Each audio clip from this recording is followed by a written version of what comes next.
Okay, வணக்கம். வணக்கம் சொல்லுங்க. வணக்கம் தாங்க சொன்னாங்க. வணக்கம். Very good, thank you. உங்களுக்கு நாங்க கொஞ்சம் குறைங்க.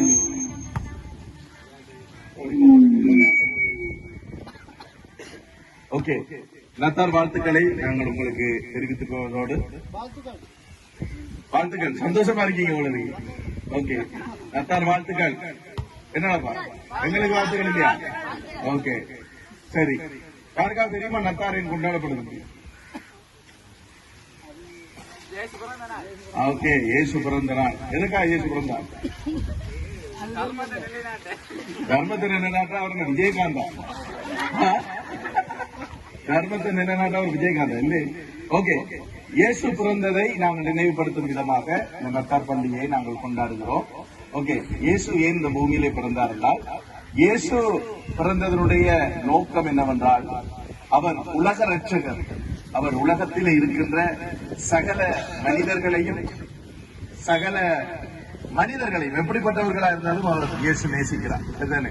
அப்ப இயேசு இந்த உலகத்திலே பிறந்ததற்கான நோக்கம் என்னவென்று சொல்லி நீங்க பாத்தீங்கன்னு சொன்னால், இயேசு மனிதர்களை அவருடைய சில மனிதர்களுடைய வாழ்க்கையில நீங்க பாத்தீங்கன்னா உங்களுக்கு தெரியும், சரியான பிழையான விட முடியாத பழக்க வழக்கங்கள் எல்லாம் இருக்கும் ஒரு மனுஷன். சரிதானே? இப்ப நீங்க இந்த செய்திகள் எல்லாம் பாத்தீங்கன்னா இந்த போதைப் பொருள் இதெல்லாம் எடுக்கிறாங்க. அப்ப இப்படியான மனிதர்களை அவருடைய வாழ்க்கையை நல்வழிப்படுத்துவதற்காக இயேசு இந்த பூமியிலே பிறக்க வேண்டியிருந்தது.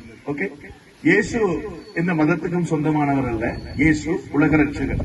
இயேசு உங்களையும் நேசிக்கிறார், என்னையும் நேசிக்கிறார், இந்த சத்தத்தை கேட்டுக் கொண்டிருக்கிற ஒவ்வொருவரையும் நேசிக்கிறார். சரிதானே? இயேசு பிறந்ததனுடைய நோக்கம், இன்னொரு நோக்கம் இருக்கிறது. இயேசு பிறக்கும் பொழுது சொல்லப்பட்டது, அவர் தமது ஜனங்களினுடைய பாவத்திலிருந்து ஜனங்களை விடுதலையாக்குவதற்காக, மீட்பதற்காக பிறந்தார். இயேசு என்கின்ற அந்த பேரினுடைய அர்த்தம் என்னவென்றால் விடுதலை கொடுப்பவர் என்று அர்த்தம். அப்ப உலகத்தில் இருக்கின்ற சகல மனிதனுடைய பாவத்தையும் அவர் ஒருவரே சிலுவையிலே அந்த பாவத்தினுடைய தண்டனையை அவர் ஏற்றுக்கொண்டார். அதனாலே மனிதர்கள் யார் யாரெல்லாம் இயேசுவினிடத்திலே பிரார்த்தனை செய்கிறார்களோ, இயேசுவை நம்புகிறார்களோ, அவருடைய பாவங்கள் மன்னிக்கப்படுகிறது. அது பாவம் மன்னிக்கப்படுவது மாத்திரமல்ல, அவருடைய வாழ்க்கை மாறுகிறது.